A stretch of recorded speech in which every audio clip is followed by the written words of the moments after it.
Oh, this voice. I'm sold. I am sold. This is the moment, tonight is the night, we'll fight till it's over. Hello everyone, welcome back to my channel. In this video I'm going to cover Estonian representative for Eurovision 2022. Esti Laul finished on February 12th and Stefan won with the song Hope. The songwriters and composers are Stefan himself and Carl Ander Reisman. I remember reacting to the snippets, I remember Stefan, and I'm liking already what I'm gonna hear, so I'm really excited about all this. I am a bit sorry that Elena did not win because I loved her song as well, but never mind, let's go into the reaction and then we're gonna analyze. Starting with reaction in 3, 2, 1. Okay. Laul number 8. Hope. Esitab Stefan. I like their green room.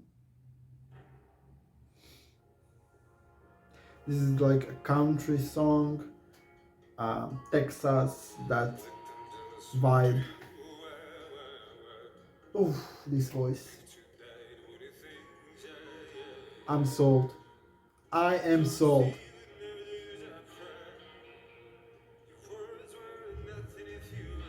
I want my headphones.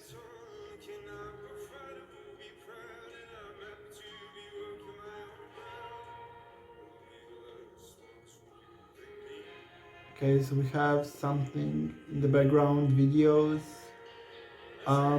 I assume this is camera filter as well.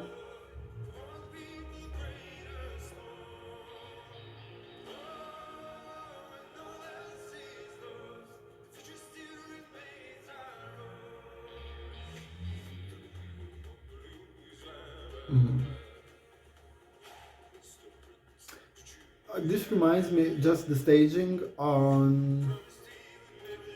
It reminds me of Victor Crone because of the guitar.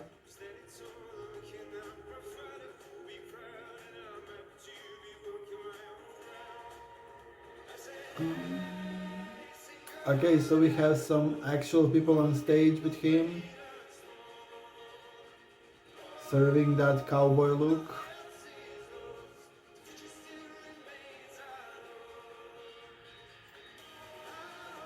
I would just wish if he would move a bit more. I'm gonna talk about that in my review, definitely.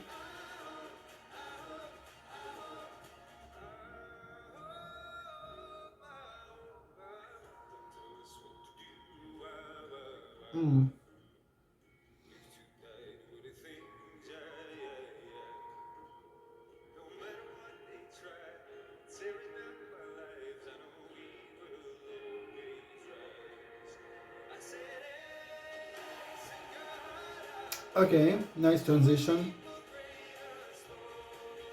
Yeah, I'm into this.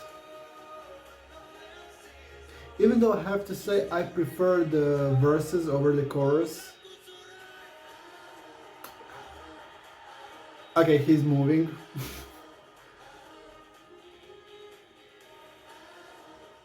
Oh, he has another mic here. I thought it was like spontaneous, but I guess it wasn't.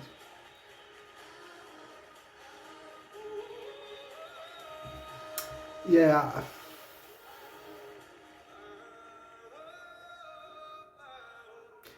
The end was not as strong as I would like it to be. Okay, this was Estonia for Eurovision 2022. Let's talk about it in more detail through my 5 segments. I'm gonna share some ideas with you guys, so let's start with song and lyrics.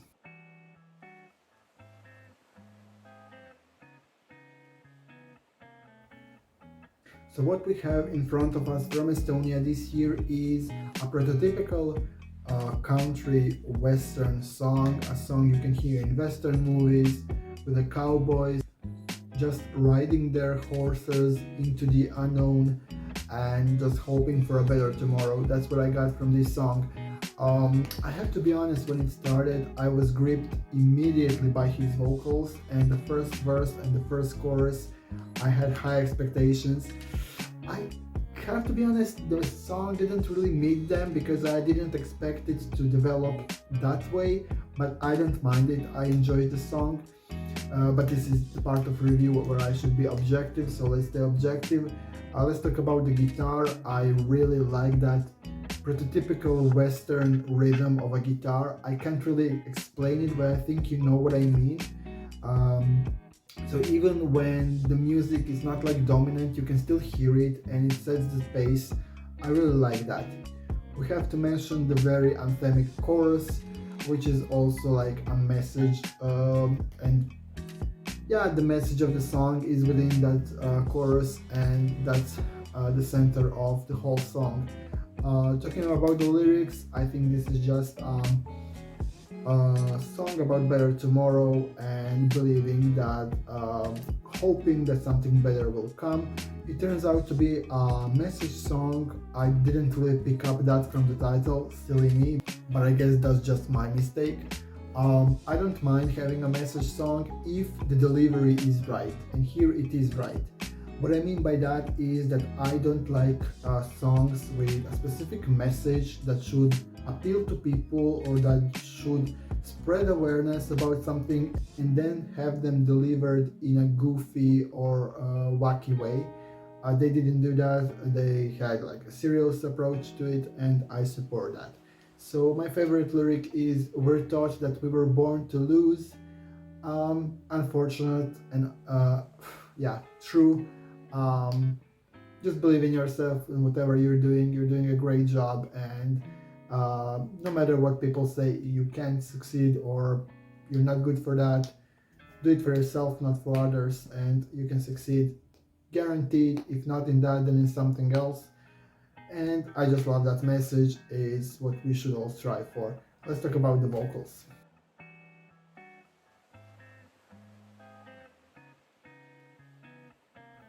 So about his vocals, there is not much to say, to be honest, because I really enjoyed them. I think he has really nice richness to his voice and really deep, beautiful voice. I want to hear more of it, and the first verse is really brilliant. I hope it's, in my opinion, the best part of the song. You might disagree with me, but that's what I'm feeling. Just because his voice is dominant over the music here, and there is no intrusion of backing vocalists, so it's just his voice and a simple guitar, and that's what I like the most. When he starts the anthemic part with the backing vocalist, his richness is a bit lost in the backing vocalist in the high volume music, so you don't really get the same feeling and the same vibe. Also, when he sings like in that higher register, the voice of course is not as deep. I know I'm picky right now and I'm just going in too deep, but that's just what I wanted to say. I think for the song and for the composition and for the performance, for the message of the song, it makes sense to have a strong backing vocalist that will give a lot of support during the chorus, so I don't mind that. I think for the performance and overall product, it's important, so I am on board with it. Let's talk about performance and choreography we've just seen.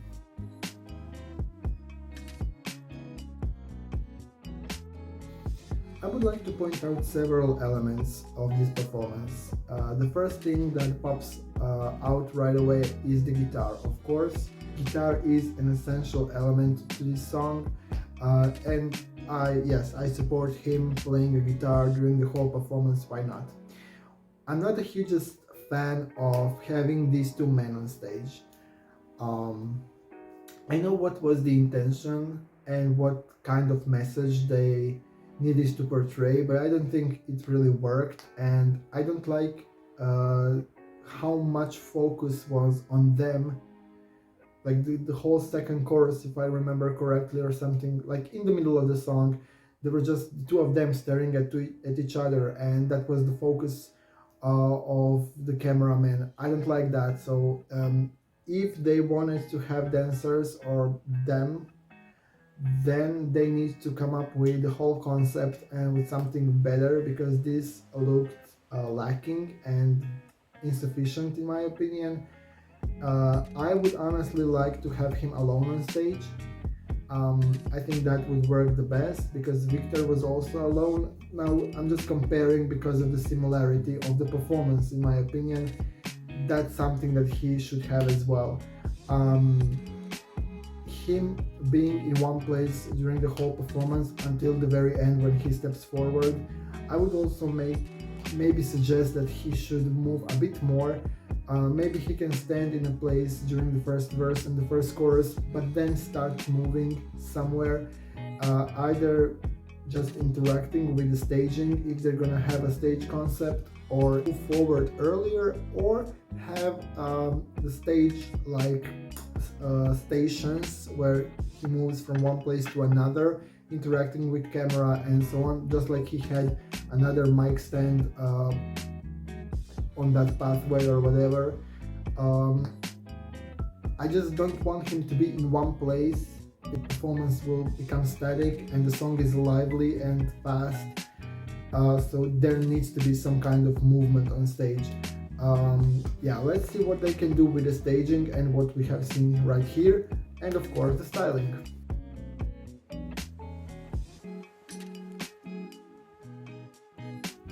So first, let's start with what's immediately visible, and that's filter over the camera.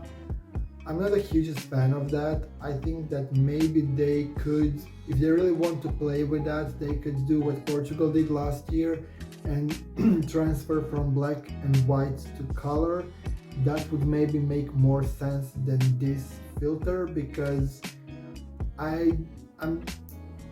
it feels a little bit distracting in my opinion. I know that people in the arena will not see it and that will not exist for them, but people at home will see it, and I just don't think it's the best choice. Talking about the LED screens, what I've seen, so elements of like desert, cacti, what else was there, mountains, sand, that's all right. I've seen a bird as a symbol of freedom and hope. I like that as well during the chorus. Maybe why I didn't really resonate with this staging is the stage concept of the Esti Laul, because they had like screens in very weird shapes. So you couldn't really get the whole picture but fragments, and it was like cut out. So that's why I didn't like it here, but in Eurovision I think that would work. So they can keep that. What I don't want them to do, and I have a slight fear they're gonna do it, is put lyrics on screen. Listen, I know that people want to translate the message to everyone and to people at home, to the masses, but even though it sometimes can work, I don't know. I think that there is always more artistic potential with the LED screens than just writing words on them. They can come up with some story, with some creative drawings, or just the beautiful landscapes. I think what we've seen here really is well produced, and they should just improve and add more to it. But I don't really want to see lyrics on screen. Not for this song, but in general, I'm not really a huge fan of that. But what I'd like to see is a light show. We've had some lights going all over the place here, but during the chorus they can really lit up the stage a lot. So when he sings I hope, if they come up with something interesting and grabbing with the LED screen, then you have a great voice, a hook, you have interesting visuals, both with lights and on screen, and then that's the perfect recap section. Those are just some of my thoughts at the moment, but let's see if Stefan can qualify.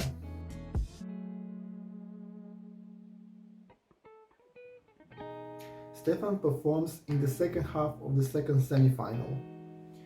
I think he has decent chances of qualifying. I can see this being in the final. We've seen the genre is quite successful so far at Eurovision. So if I remember correctly, 2018 the Netherlands, 2014 the Netherlands. There were more. 2016, okay, the Netherlands. Okay. So they've done it many times and they qualified most of the times. I think they did it in 2020, was it 12? It was kinda that vibe, country vibe, every other year. My point is, if he doesn't have a direct competition, and I think he will not have, at least I assume, because it's not that frequently seen in Eurovision, he can qualify. The song is catchy, it has a message, and people always like that. He is very charismatic. I think his voice is great, so I don't see the reason why he wouldn't qualify unless the competition is really super strong. Let's see how the song was received in the community by checking the Eurovision Scoreboard app. At the moment, Estonia is safely in the 5th position, and with this, I think I wouldn't really call it a short qualifier, but probable qualifier. Overall, I would be optimistic if I was an Estonian, if I were a fan of Estonia in the contest, or if I were Stefan. If you're watching this, you did a great job, congratulations. And if you want to support Stefan and me, leave me a comment, tell me what you think of the song. Also leave a little emoji of cacti in the comment section, and I'll see you in the next video, which is going to be about the third Baltic country, Latvia. Until the next video, bye.